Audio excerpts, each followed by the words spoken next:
අපේ පක්ෂයේ වැඩි අඩු වැඩියෙන් නියෝජනය කරන්නේ උතුරු නගර පිට ජීවත් වෙන කඳකර දමිළ ජනයා.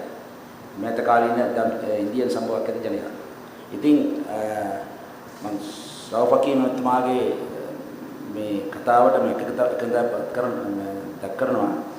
මොකද මේ පළාත් සභා ඡන්දය ඒකට මේ ප්‍රමාද වීමේ කාරණා මොන වුණත් ඒක කමන්නේ. වහාම ඒක පවත්තන්න. මොකද පළාත් සභා උතුරු නගර පමණ සීමාවෙච්ච යාන්ත්‍රණයක් නෙවෙයි. පළාත් 9ටම ඒක සීමා වෙලා තියෙනවා. 9 පළාත් සභා යාන්ත්‍රණයක් තියෙනවා.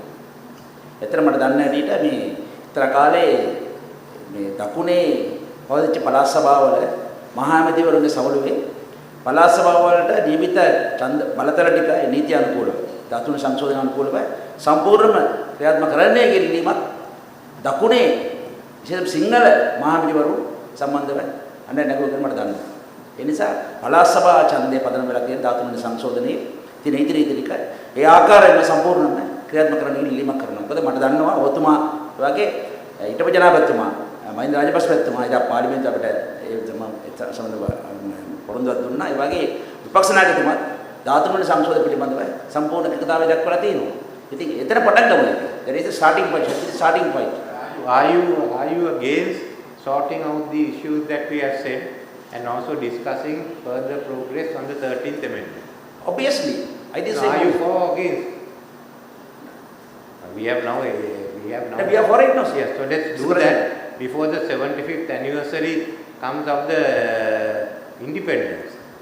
Yes, then February 4 වෙනිදා නිදාස් දිනේට පෙර අපිට කරන්න පුළුවන් ප්‍රායෝගිකව කරන්න පුළුවන් එකම දේ තමයි දැන් තියෙන පළාත් සභා ක්‍රමයට තියෙන ඡන්දය පවත්වනවා. ඒ ඡන්දේ බලතල ටික ක්‍රියාත්මක කරන්න. අඩුම ගන්න උත්තර පළාත් සභා ඡන්දේ පවත්වන්න. ඔබතුමා පිළිගන්නේ නැහැ මේ අනික් ප්‍රශ්න වලට අපි විසඳන්න ඕන කියලා ඡන්දයක් තියන්න ඉස්සෙල්ලා. පාර්ලිමේන්තුවේ අපි එකඟ වුණේ මේ ප්‍රශ්න වලට කතා කරන්න. ඔබතුමත් එකඟ වුණා. ඉතින් අපි මේ ප්‍රශ්නෙට කතා කරමු. ඒක වටේ ගින් අනික්ව ගැන කතා කරන මේ ප්‍රශ්නේ විසඳෙන්නේ නැහැ. අපි මේකට පක්ෂද නැද්ද උත්සාහ කරනවද නැද්ද කියලා කතා කරමු. දැන් ජනාධිපති ඔබතුමා කියන අනිත් පක්ෂ ප්‍රශ්න වලට උත්තර ලබා ගමු. ප්‍රශ්නයක් නෑ. ඒක හරිද? අපි ඉතින් මේ ගැන කතා කරමු. We identified 3 areas. One, as you rightly say, the immediate issues, and we focused mainly on the land issue. But certainly the prisoner release and the mechanism for the justice for the disappeared are crucial, and I'm glad that you invited both ministers to speak about that. So that needs to be done, and that we can immediately start. Second, we said without any major amendments, the provisions in the constitution and other laws with regard to power sharing must be implemented and provincial council election held. That you don't require any other process, only implementation.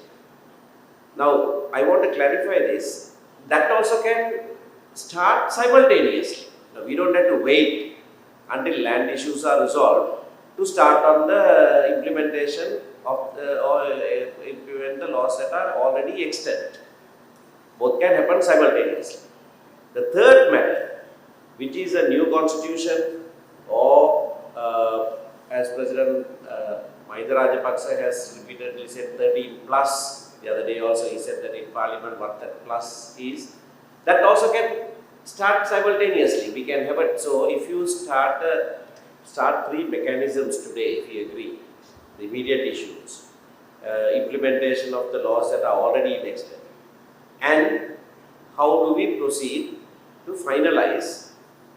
When you were Prime Minister in the last Parliament, we went a long distance to the point of you even presenting a draft constitution in January 2019. Now, how do we finalize that? And I believe all of this can happen before the deadline that the President himself, yourself have set. We can't pass a constitution, obviously, but we can agree on what that is. So, if you today, with the agreement of everyone, have 3 parallel tracks, by 31st January, we can get to a point of saying, yes, we have arrived here, these things have been resolved, we have agreed to hold the elections and implement all the laws, we have agreed what the final solution is.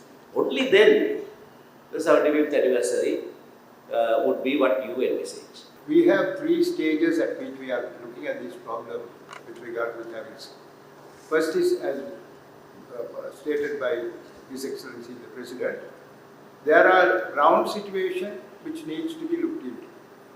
With regard to land, those who have disappeared, though the presence of so much of army in the southern and eastern provinces, and the land grabbing taking place by various departments and so on. Now that's the first thing and immediate thing that needs to be done as far as our people are concerned. Then secondly, there are legal provisions which gives us certain rights as we are, as it is, especially the provincial councils.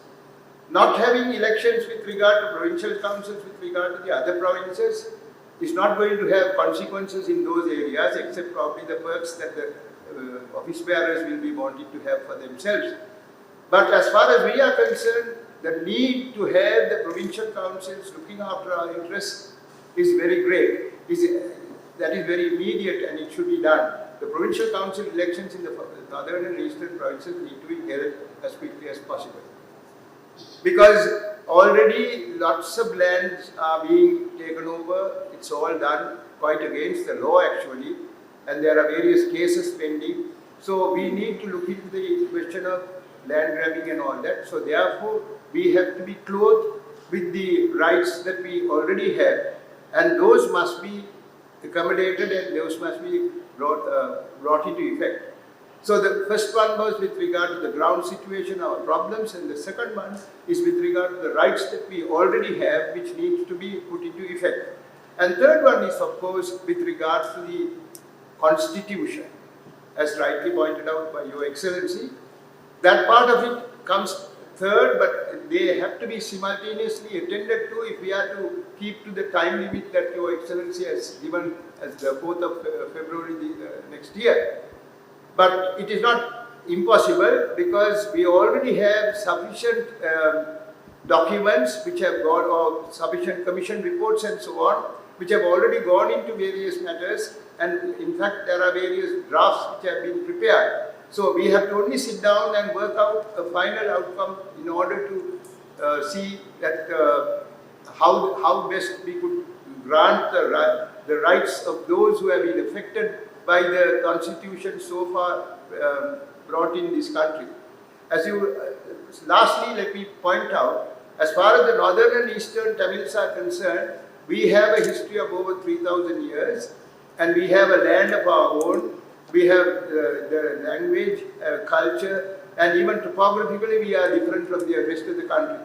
And we need to be given that right, because it was only in 1833 that the British had brought this country together administratively, and thereafter it had been granted during the time of the independence on a platter more or less to the majority community, and today the people of the northern and eastern provinces are under the, may I say that way, under the boot of the army as well as the majority community in the northern and eastern provinces. All these have to be brought to an end, and we need to have a constitution which gives us respect, equality, and the desire to grow together as one country in the future. Thank you.